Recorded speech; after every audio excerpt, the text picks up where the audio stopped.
No one told my hands they were late. I have spent years giving these hands away, to chores, to duty, to promises I thought would keep a house from falling apart. It took me a lifetime to realize my hands were never taught how to be held. My name still belongs to me, but sometimes it feels like the years have been trying to steal it. I am 69 years old. I was a husband. I am a father. My boys grew into men, and their children now say my name with small voices that can crack open a tired day.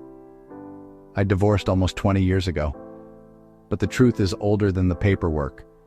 Somewhere between Sunday dinners and the silence after, I started drifting toward men and thoughts I refused to say out loud. I took care of my mother until her mind forgot my name and remembered only the shape of my face. Now I help my brothers. 3 men who live in a world without sound. Our love is hands. We speak with hands. We argue with hands. We pray with hands. And still, the only language I never learned was how to let my hands be loved back. Loneliness has favors it asks for. It asks you to become useful. It rewards you when you disappear under tasks. It says, if you keep everyone else alive, you won't have to notice your own pulse fading. I told myself I was noble, protector, provider, the dependable one who shows up with batteries during hurricanes and casseroles after funerals. But some nights, I would open the window and let the dark in. Not to be dramatic, to be honest.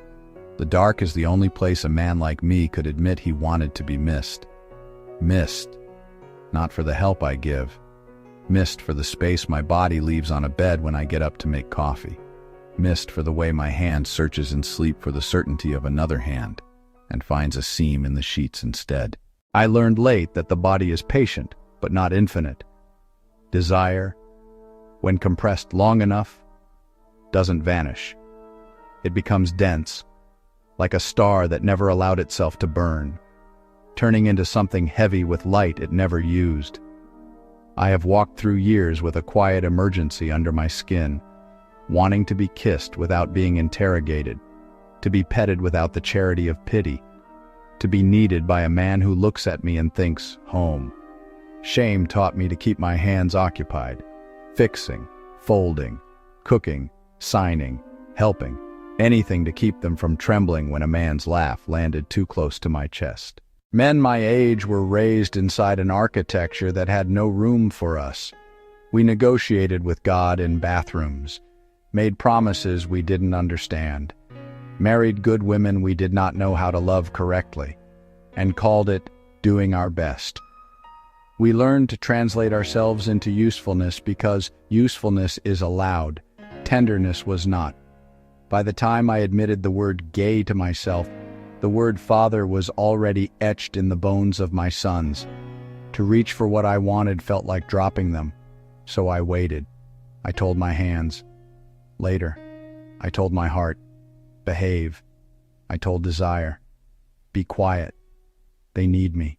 Last week, a friend asked me, if not now, when? I laughed, the old man's laugh that buys time, but my hands betrayed me. They reached forward, as if something living inside them remembered a door I'd never opened. I am tired of rehearsing a life that doesn't start. I am tired of pretending that touch is a luxury I didn't earn. If there is a decade left in me, 10 Christmases, 10 summers, 10 chances to reach across a couch and pull someone closer. Then I refuse to spend them auditioning for permission. I am not asking my sons to approve the electricity inside my chest. I am inviting them to meet their father as a full human being at last. I want ordinary tenderness, grocery store laughter, 2 toothbrushes in the same glass, a hand reaching for mine at the movie's sad part without asking if I'm okay. I want to be looked for at the door. I want to be texted, "Are you home yet?" I want to fall asleep with my hand on his chest and wake up still there. I am not chasing fireworks. I am cultivating embers, the kind that keep a room warm when the storm forgets the power lines. I want a man to whom my hands are not chores, but a language. There is late, and there is never. I have lived too close to the second word. If I keep choosing duty over oxygen, I will finish polite and unkissed, praised for being reliable and buried without the story my hands wanted to tell.